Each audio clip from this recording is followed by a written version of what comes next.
Inna lillahi ahlain fid dunya. Sesungguhnya Allah punya dua keluarga di dunia. Ini bahasanya keren kan? Keluarga. Kalau Nabi punya keluarga, udah lumrah kita dengar. Ahlul Bait nyebutnya. Ini Allah punya dua keluarga di dunia. Maka sahabat bertanya, manhum ya Rasulullah? Memang mereka itu siapa ya Rasul? Yang pertama kata Nabi, ahlul Quran. Hum ahlullah. Yang pertama ahlul Quran. Ahlinya Quran. Mereka adalah keluarganya Allah Subhanahu wa ta'ala. Kalau kita punya anak yang menghafal Al-Quran, ditetapkan sebagai ahlul Quran, maka orang tuanya dijamin masuk surga. Allahumma amin.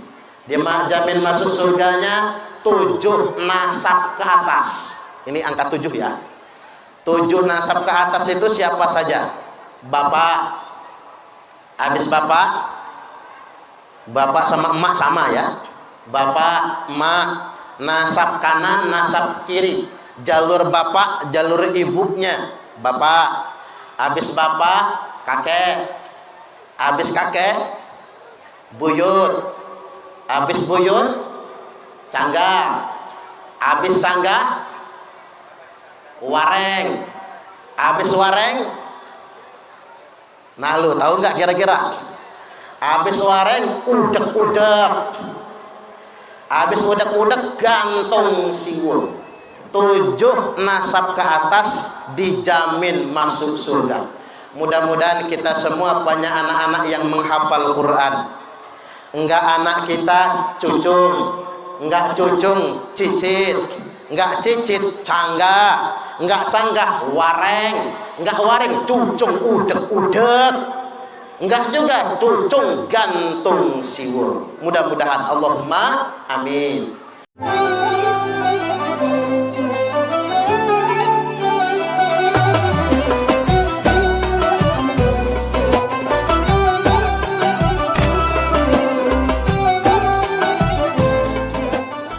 Bapak Ibu mau sedekah jariah bagus betul.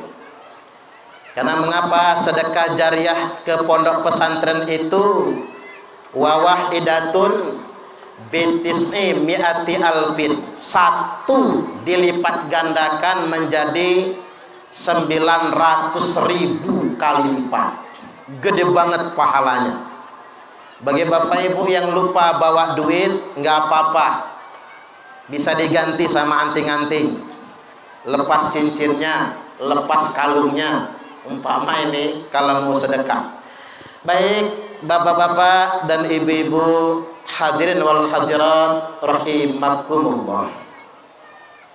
Kita sedang mencetak generasi ahlul Quran. Rasulullah sallallahu alaihi wasallam telah bersabda, inna lillahi ahlain fid dunya. Sesungguhnya Allah punya 2 keluarga di dunia. Ini bahasanya keren kan? Keluarga. Kalau Nabi punya keluarga, udah lumrah kita dengar. Ahlul Bait nyebutnya. Ini Allah punya 2 keluarga di dunia. Maka sahabat bertanya, manhum ya Rasulullah? Memang mereka itu siapa ya Rasul? Yang pertama kata Nabi, ahlul Quran. Hum ahlullah. Yang pertama ahlul Quran. Ahlinya Quran. Mereka adalah keluarganya Allah Subhanahu wa ta'ala. Mudah-mudahan Bapak Ibu, anak kita dan kita juga menjadi ahlul Quran. Allahumma amin. Bu, walinya lihat Pak Ustaz, nanti pulang saya kalau nggak dilihatin. Yang di sana juga lihat ke sini. Yang namanya Ustaz itu kayak artis Pak. Artis kalau konser nggak ditonton ngambek dia.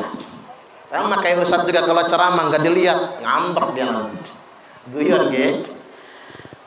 Mengapa penting bagi kita punya anak yang ahlul Quran? Karena bapak ibu nih anaknya istiqomah ngapal Quran. Jangan habis wisudah, jangan. Saya dengar tadi masih 5 juz ya. Rata-rata masih 5 juz. Jangan wisudah. Istiqomah menghafal Qurannya. Maka kalau kita punya anak yang menghafal Al-Quran, ditetapkan sebagai ahlul Quran, maka orang tuanya dijamin masuk surga. Allahumma amin. Dia jamin masuk surganya 7 nasab ke atas.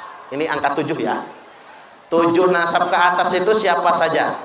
Bapak, habis bapak sama emak sama ya. Bapak, emak, nasab kanan, nasab kiri. Jalur bapak, jalur ibunya. Bapak, habis bapak, kakek. Habis kakek, buyut. Habis buyut, cangga. Habis cangga, wareng. Habis wareng, nah lu tahu nggak kira-kira? Habis wareng, udek-udek. Habis udek-udek, gantung siwul. 7 nasab ke atas dijamin masuk surga. Mudah-mudahan kita semua punya anak-anak yang menghafal Quran. Enggak anak kita cucung, enggak cucung cicit, enggak cicit cangga, enggak cangga wareng, enggak wareng cucung udek-udek. Enggak juga cucung gantung siwur. Mudah-mudahan Allahumma amin. Yang berikutnya Nabi sallallahu alaihi wasallam telah bersabda, khairukum man ta'allamal Qur'ana wa 'allamah. Ini hadis yang dibaca Ustaz Aris tadi.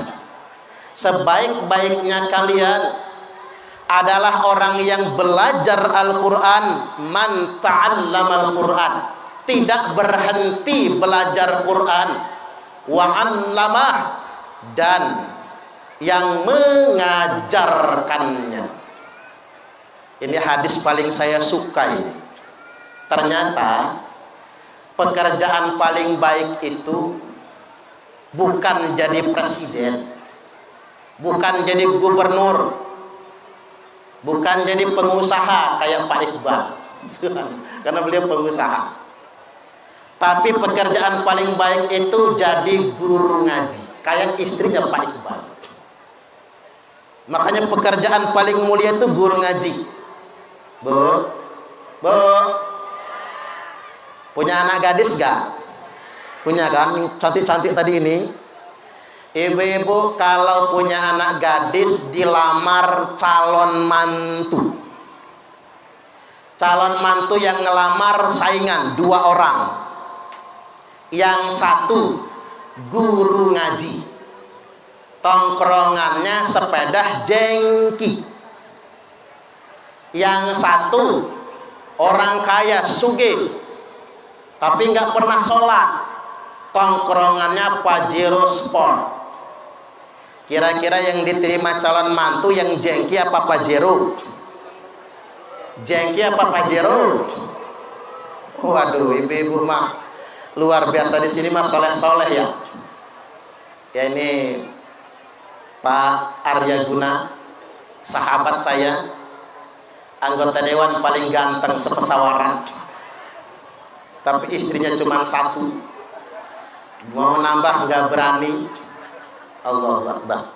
Dan beliau kader pramuka terbaik juga, luar biasa. Baik, saya lanjutkan. Jadi kalau nerima calon mantu, maka terima yang guru ngaji. Setuju gak kira-kira? Emang anak saya suruh makan Quran gitu? Kadang-kadang orang sedemikian rupa, khairukum, sebaik-baiknya kalian man ta'allamal Qur'ana, orang yang belajar Al-Quran dan yang mengajarkan Al-Quran. Makanya Bapak Ibu berbahagialah anak-anak kita istiqomah belajar Al-Quran, dan mudah-mudahan nantinya bisa mengajarkan Al-Quran. Allahumma amin. Walaupun begini, anak-anak itu mondok ngapal Quran, dan mesti jadi ustadz-ustadzah. Saya punya teman Bapak Ibu, dosen Unila, doktor teknik sipil. Di kampus nggak ada yang tahu kalau beliau hafiz 30 juz. Sanadnya mutasil, nyambung sampai Rasulullah. Jadi bukan ngapal sembarangan, bukan pakai speaker Quran, bukan pakai HP, bersanad mutasil, sudah mendapatkan ijazah sanad, doktor teknik sipil. Jadi punya santri banyak di kampus. Kalau ngajar pakai celana jin, baju kemeja biasa.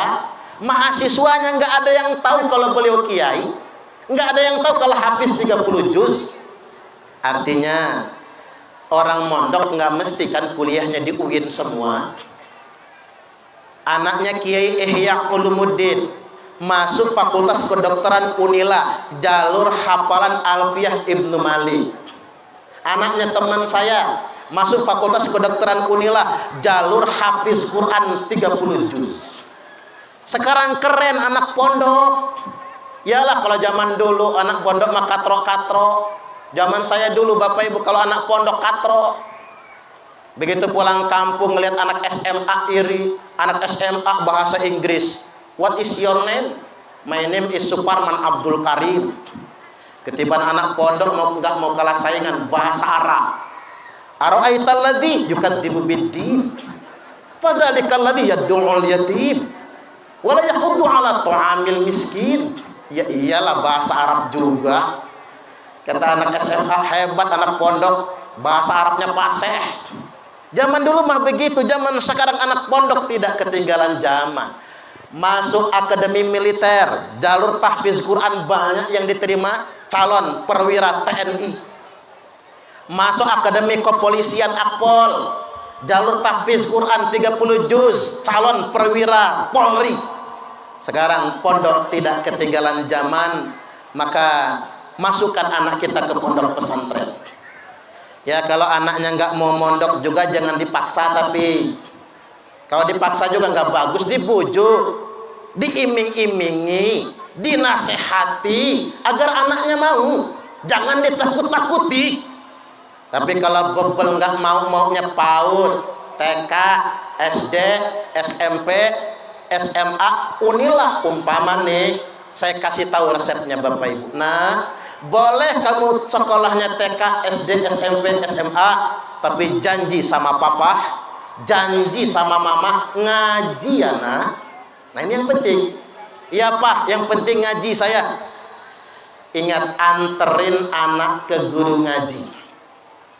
TPA, TPQ, rumah tahfiz al-taqib. Jangan suruh mangkat sendiri. Nanti ustadznya nanya, kamu anak siapa? Anak bapak. Ibu kamu siapa namanya? Ya mama. Enggak jelas ini anak siapa. Anterin ke guru ngaji, abi, umi, ustad, ustadah, titip anak saya, mohon ajarkan Quran. Kalau dia nakal, marahin, kami terima. Kalau dia bandel ngelawan, gebuk pantatnya, kami ridho. Tapi kalau dia goblok, ngaji nggak nyambung-nyambung, sabar, mungkin keturunan, nggak jauh beda sama bapaknya, apalagi emaknya. Saya kalau diajarkan kiai saya itu, sejatinya nggak ada orang bodoh, yang ada orang malas. Karena sepintar-pintarnya manusia kalau malas goblok juga, sebodoh-bodohnya manusia kalau rajin pinter juga. Antar anak ke guru ngaji, ke TPA, TPQ. Nah kalau bisa sih sumbang saran, ini cuman saran. Abi, umi, titip anak saya, minta ikhlasnya, rogoh kantong. Ini DP-nya 5 juta. Subhanallah. Di pesawaran ada nggak kayak gitu? Kiamat mana ada TPA kayak gitu. Mintanya malah gratis. Sekarang begini Bapak Ibu. Saya setuju dengan pernyataan di media sosial. Artis dibayar mahal, tapi dituntut memperbaiki moral. Artis dibayar mahal, tapi malah ngerusak moral bangsa. Guru dibayar murah, tapi dituntut memperbaiki moral bangsa. Kira-kira guru di Astakib berapa Pak Eko bayarannya ya? Pokoknya sejahtera lah ya. Tak ulang lagi nih. Kadang-kadang mohon maaf loh, SD Islam terpadu bayarnya mahal, uang pangkalnya mahal, SPP-nya mahal, tapi gurunya cuma 800.000 sebulan. Pan salah. Tak ulang lagi nih. Artis dibayar mahal, tapi malah ngerusak moral bangsa. Guru dibayar murah, tapi dituntut memperbaiki moral bangsa. Di Republik ini masih ada guru honor bayarannya 300.000 sebulan. Masalahnya, coba bandingin sama artis Siti Badriah misalnya, cuman nyanyi satu lagu, emang lagi santik tik tik tik, cuman gitu doang, 30 juta, nyanyi nggak nyampe 5 menit. Agnes Monica, artis paling mahal se-Indonesia, nyanyi satu lagu 200 juta, nyanyi nggak nyampe 5 menit. Nah saya ceramah bengak-bengok kayak gini, nggak segitunya, tapi ikhlas Pak Eko, ikhlas. Saya mah disangoni alhamdulillah, nggak juga kayaknya kebangetan lah, kan agak jauh dari Sukarame ke sini. Ya artis dibayar mahal, tapi lihat kelakuannya, malah pamer harta, malah narkoba, walaupun tidak semua ya, tapi itu kenyataannya. Guru dibayar murah, apalagi guru ngaji tambah murah. Cobalah kita berhitung, kalau bapak-bapak yang ngudut ini Pak, yang ngudut dimurah-murah ini, ngudut sehari 10.000 dimurah-murahin, sebulan 300.000 kan. Kalau buat ngudut saja 300.000, nggak sayang dong. Buat ngasih guru ngaji anaknya 300.000 juga. Nggak usah banyak-banyak, murid guru ngaji 20 orang saja, 20 kali 300.000 6 juta. Guru ngaji, guru TPK dapat 6 juta sebulan, langsung kredit Agia. Kan keren guru ngajinya. Nggak ada guru ngaji yang bawa sepeda jengke.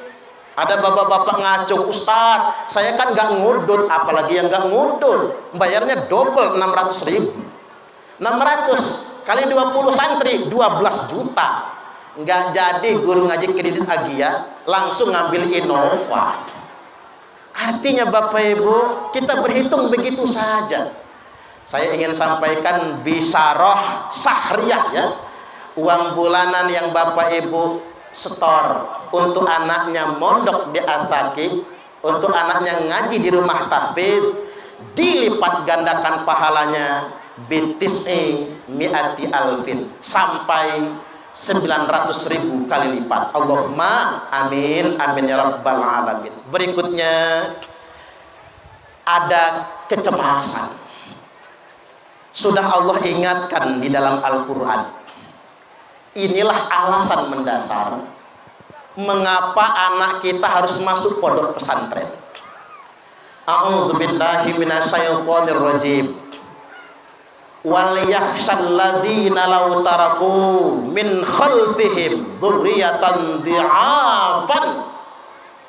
Hendaklah wal yakhsha, hendaklah cemas, mengkhawatirkan alladzina, orang-orang, orang tua kita semua, law taraku, seandainya ia meninggalkan anak-anak mereka, generasi mereka, dzurriyyatan dhi'afan, generasi yang lemah. Nah ini kecemasan kita bersama. Saya sih anak masih kecil Pak Eko. Pak Eko ini namanya populer lah. Di media sosial masuk Pak Eko gitu ya. Populer banget Pak Eko. Pantas dia dengan jadi pembina yayasan pas banget biar populer. Anak saya itu yang fakih itu masih baru masuk SD sekarang.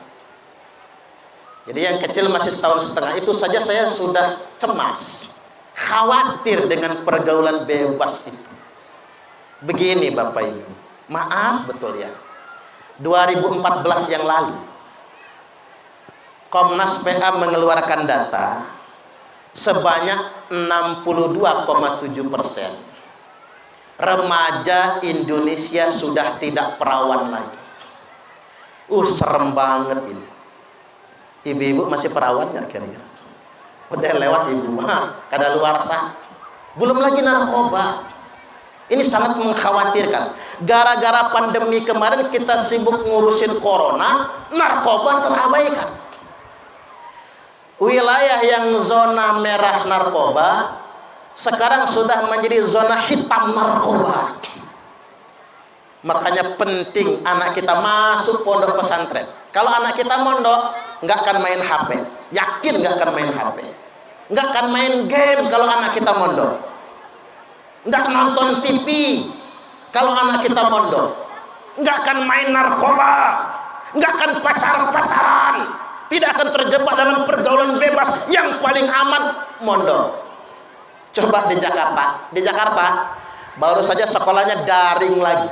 Mau jadi apa anak kita? Belajar tanpa guru itu gurunya setan. Belajar daring itu memang ada gurunya tapi setan. Karena ngapa? Nggak talaki. Yang namanya belajar harus masuk, harus ketemu langsung. Makanya paling aman di zaman sekarang, apalagi di musim pandemi, mondok.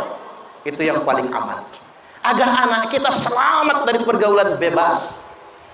Karena kita khawatir betul sekarang muncul generasi yang pintar, cerdas, tapi tidak benar. Di Indonesia ini sarjana banyak, masternya banyak, doktornya banyak, tapi yang pintar-pintar itulah yang korupsi. Ya Pak ya, saya belum pernah nonton berita ada KPK nangkap petani lagi belepotan tanah sawah. Ini Pak KPK, ngapa petani ditangkap? Ini petani korupsi lumpur sekarung. Itu yang ditangkap KPK itu orang pinter semua, tapi pinternya tidak benar. Kalau orang goblok nggak benar, mafsadatnya kecil, paling nyuri kotak amal masjid. Itu orang goblok tuh nggak bener. Berangkat ke masjid bawa sendal jepit, pulangnya bawa sendal kulit, goblok nggak bener. Tapi kalau orang pintar nggak benar, hancur negara kita ini. Gara-gara orang pintar tidak benar. Karena mafsadatnya juga gede. Maka masukkan anak kita ke pondok pesantren agar imannya kuat, ketakwaannya kuat, agar tidak lemah imannya. Satu. Yang kedua, kita dihadapkan dengan generasi yang lemah ibadahnya. Adha'us shalah, menyia-nyiakan sholat. Coba kalau anak kita mondok, malah sholat kena gebuk sama ustadz-ustadzahnya, malas bangun disiram. Disiplin. Kalau kata bapaknya belum tentu didengar. Nak sholat, bapak aja nggak sholat. Ini jawab anaknya. Nak sholat, mama aja belum sholat. Itu anak sekarang. Tapi kalau di pondok, dia disiplinkan oleh ustadz-ustadzahnya. Kita ini sedang dihadapkan dengan masa generasi yang menyia-nyiakan waktu-waktu sholat. Sholat zuhur mepet asar, asarnya numbur maghrib, maghribnya mentok isya, isyaknya ketiduran, subuhnya kesiangan. Ketiban sholat subuh niatnya begini, usalli fardhu subhi rakaataini mustaqbilal qiblati qodoan lillahi ta'ala. Lo kodoan jam 8 sholat subuhnya, istrinya nyusul, usalli fardhu subhi rakaataini mustaqbilal qiblati, kesiangan lillahi ta'ala. Lo kesiangan bu, jam 9 sholat subuhnya. Anaknya lebih hebring. Apa kata anaknya? Usalli fardhu subhi wal dhuhri wal asri wal maghribi wal isya'i, keroyokan oplosan lillahi ta'ala. Hancur sholatnya. Orang Jakarta malah lebih hebat. Subuh maraton, zuhur ke salon, asar main badminton, maghrib mainin handphone, isya nonton Tron, mati kena smackdownnya malaikat Israel. 2, 3 sekarang kita dihadapkan dengan generasi yang lemah intelektual. Lemahnya intelektualitas generasi zaman sekarang bukan karena nggak belajar, tapi karena rusak karena narkoba, rusak karena seks bebas, rusak gara-gara kecanduan game online. Coba Bapak Ibu, anaknya kalau nggak mondok pasti main game kan? Bapak ibunya juga main game soalnya. Niru anaknya. Kalau anaknya mondok berhenti dia main game. Anak kebanyakan main game, rusak otaknya. Makanya saya ditanya, Ustaz, apa kecanduan game bisa diruqyah? Jawabannya iya. Kecanduan game bisa diruqyah. Alat bantu penyembuhan. Karena berbahaya itu.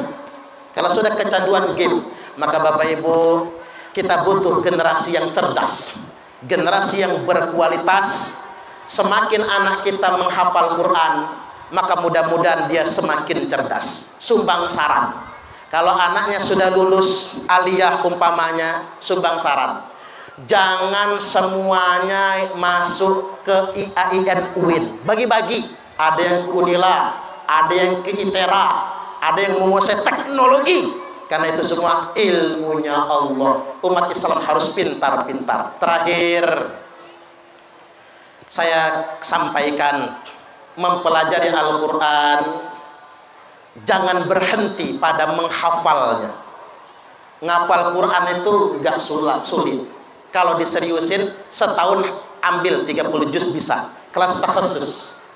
Tapi yang sulit mempertahankannya. Itu yang sulit. Menjaganya. Dan yang kedua, jangan cuman mempelajari, menghafalkannya, tapi juga terus memahami Al-Quran dengan benar. Karena kalau kita tidak memahami Quran dengan benar, maka akan muncul masalah nantinya. Karena begini Bapak Ibu, ini closingnya ya. Dulu yang jadi teroris di zaman Nabi namanya Zulkhuwaisirah, yang membunuh Imam Ali namanya Abdurrahman bin Muljam. Itu hafal Quran 30 juz dulu. Karena ngapa? Dia menghafal Quran tapi pemahamannya salah. Maka Al-Quran harus dipahami dengan cara yang benar, harus digurukan. Karena kalau tidak digurukan, maka gurunya adalah setan. Nabi sallallahu alaihi wasallam telah bersabda, yakhruju qaumun min ummati, akan keluar sekelompok orang di tengah-tengah umatku, yaqra'una al-Quran, mereka semua fasih membaca Al-Quran.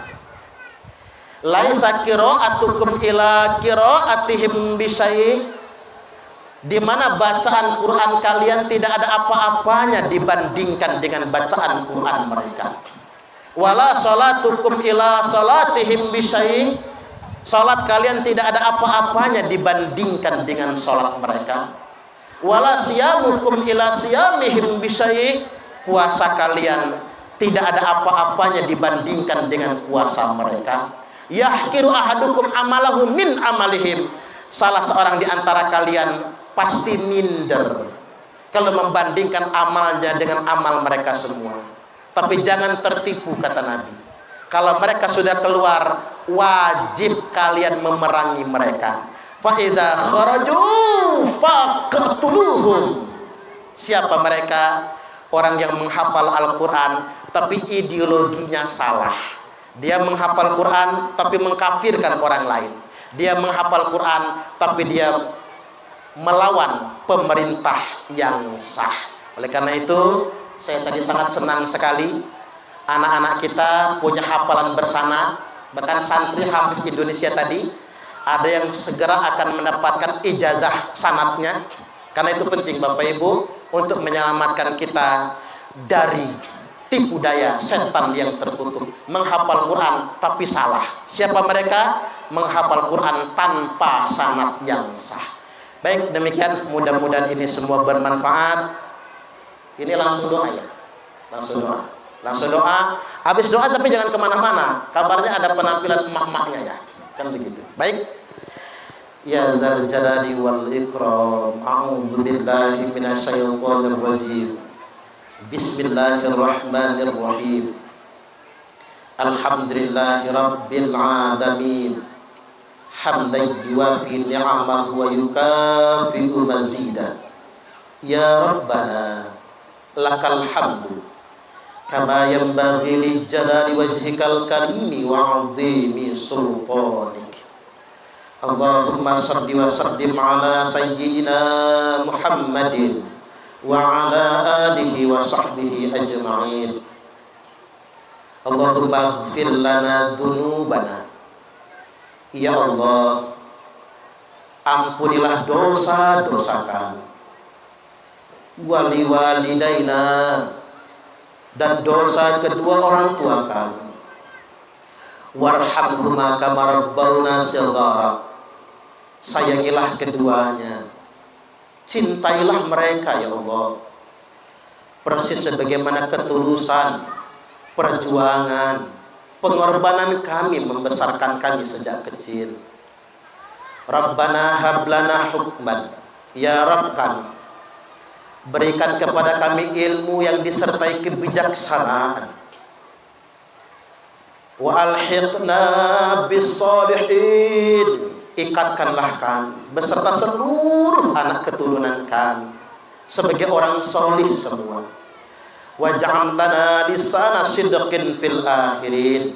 Dan jadikanlah kami ya Allah sebagai buah tutur kata yang baik bagi generasi di kemudian hari. Allahumma ja'alna